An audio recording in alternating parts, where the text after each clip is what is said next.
This is your Santa Clarita Real Estate Market Watch, September 2024. Welcome to today. Of course, let's take a look at the most recent activity shaping our local market. Here's what's happening in real estate right now. Coming soon listings in Santa Clarita Valley. We have 14 properties that are going to hit the market within the next 21 days. It's going to be either one day or 21. It depends on that listing agent and the seller's different strategy. So if you're actively looking, make sure you keep your eyes peeled for new inventory. The way to see those is you have to team up with an agent and ask them to set you up on a search. And then you'll see all of those coming soon listings. 84 new listings have hit the market for sale in the last 7 days. New homes have been listed for sale. Again, also adding some variety and options for buyers. 62 properties had their prices changed, indicating sellers are eager to attract offers or adjust to market conditions. 23 homes went back on market. They were previously under contract. They re-entered the market, potentially presenting new opportunities for buyers who may have missed out initially. Active under contract properties, that's 33. These are in the final stages before closing, reflecting the high demand and quick turnover for well-priced homes. 48 homes are pending, currently in escrow, further showing that the market does remain active. 57 closed sales. These homes successfully closed escrow, making it official for those lucky buyers. 7 properties expired in this last 7 days, removed from the market after not selling within the listing period, and 12 listings canceled. Homes had these listings canceled, which could indicate sellers are reconsidering their strategies or waiting for a better time. 11 listings have been put on hold in this past 7 days, temporarily off the market, which may re-enter soon. And of course, we don't have any listings that have been withdrawn. What this means for buyers and sellers.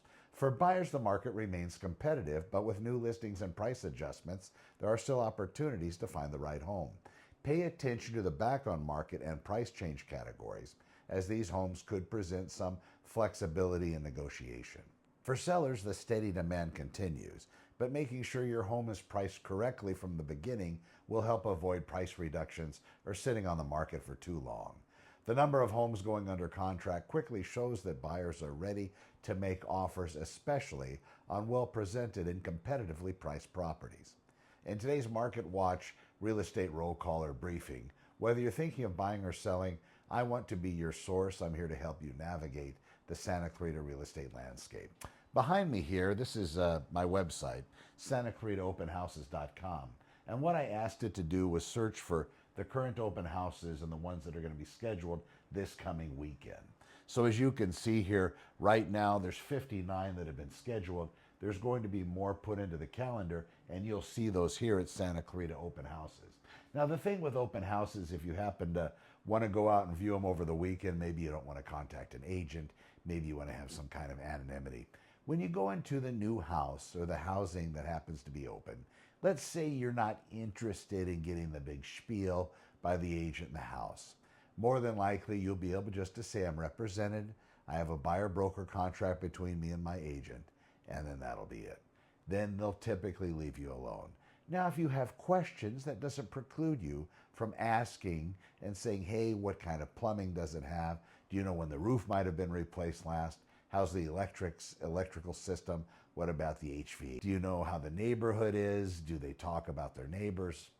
Whatever you want to engage with, that's fine. And in fact, I would look at that as being a good reconnaissance expert if you were actually able to go get information like that from them.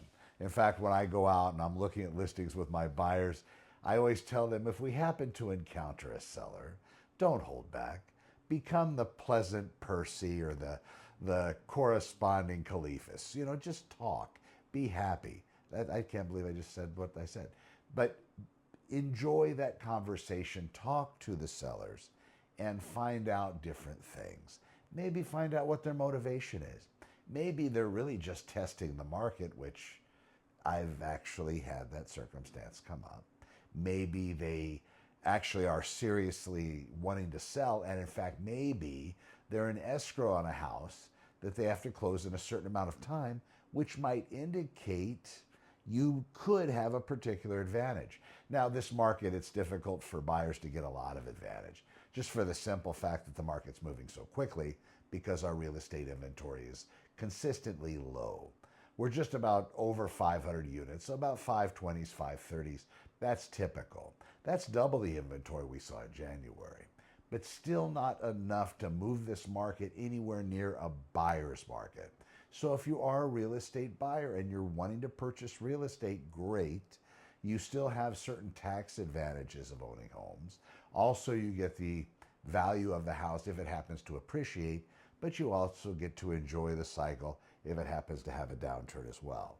All things being equal over time, it's still a fantastic investment, but patience is what it's going to take.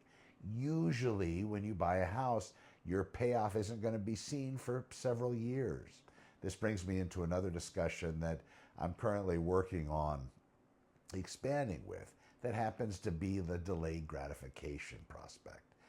If you buy a residence and you pay your mortgage every month, you don't pull money out, you take care of it, you put a little extra money into it every once in a while, you have a separate savings account, and you and your significant other, you and yourself if you're alone, you just have that set up. So you take care of your residence. Over time, if you happen to do that in your 20s or 30s, in not too long, 5, 10, 15 years, depending on the trend and the cycle, you could have successfully maybe even doubled the money that you've put into the residence. And then you have that as leverage for other things in life or retirement or whatever. But that's pretty good, but you need the patience. It's not going to happen overnight. For those fast payoffs, there's a lot bigger risk involved. Real estate, it seems to work out very well over time. So the people that say, well, I don't want to buy, it's too expensive, I'm not sure how long it's going to take for this market to reduce in price, and when it does, what that's going to look like. So that last cycle ran pretty long. When we had the collapse in 2007, we've been climbing since about the end of 2011, the beginning of 2012. So 2007, we had the foreclosure crisis, housing economy, the whole 9 yards. So that happened in 2007, about the first quarter-ish, late 2006, beginning 2007. And that all kicked off because a big lender, a subprime bank, claimed bankruptcy, and then it was like a house of cards. Everything just collapsed. Great. So then we saw the increase of foreclosures. The banks started buying other banks' bad assets. Certain banks ceased to exist. Short sale departments opened up at banks where you didn't have anybody manning a short sale line or short sale entity within any bank. You know, usually the REO agent, they might have one because their REO profile wasn't much. Real estate owned, that's the bank's foreclosure book or a line item in a tally sheet. But basically REO, real estate owned, it's a foreclosure that the bank has and it's theirs. Those started to be traded, hand over fist, bank to bank. They would trade, hundreds of these properties. So they were moving back and forth, and it's a shell game, it appeared, but who knows what it ends up being in the end. But as we went through, those properties trickled through as foreclosures.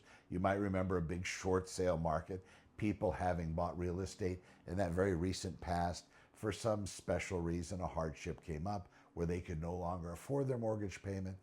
In some cases, some banks needed some showing of proof. Some banks really, just for them to ask, you had the short sale granted. Well, that market tracked and trended down from that time in 2007 to the end of 2011 and the beginning of 2012. That was the bottom. So if you had the proverbial suitcase full of money, that's when you would have wanted to buy last. That would have been just beautiful. Then from that point, the market starts going up. And here we are continuing to go up. There's been slight pauses in the market, areas of flatness. But as it ends up, this continues all the way through, and we're actually sitting very well today, but also pretty much at the highest point we've ever seen. Where's that going to end up? Well, if you hold off and wait for the next cycle, I don't know when that's going to be. And I also don't know how much properties are going to appreciate between now and then how much impact that cycle is going to have on real estate. If you remember the first foreclosure cycle that collapsed, or if you don't, it was because there seemed to be a lot of people that were borrowing money for ridiculously overpriced real estate that had started going up in some cases because of the massive competition numbers in the area of, $20 to $50 to $100,000 every month. Massive increases in what real estate was worth. Buyers were climbing over themselves to buy. New housing was booming. everything was just like in a perfect storm, and people were able to borrow money that probably had no business borrowing money, at least at the levels they were, but they were approved. Well, all of that changed when that deck of cards collapsed, and of course, then the government had to jump in and bail everybody out, and bail out the banks and other things. That being the case, we're back in that cycle. We are great with price, highest we've ever been. I just don't know when that break's going to be and how low that break's going to go. Point being, if you're waiting to buy real estate for that, you might be waiting a while and it might not end up being as great as you thought. Now, that doesn't mean don't have something that you can hold on to and save so you can at least do something if the market happens to go low, by maybe retaining your assets or maybe having a separate account to maybe purchase real estate at a very low point or the lowest point possible at that time. I'm Connor with Honor. Thank you for watching. Have a fantastic week. We are at Hump Day, of course, Wednesday. We'll be back tomorrow with another show. Again, Santa Clarita open houses. And right now we're showing 59 currently. I'll do a refresh. And the refresh is now 52.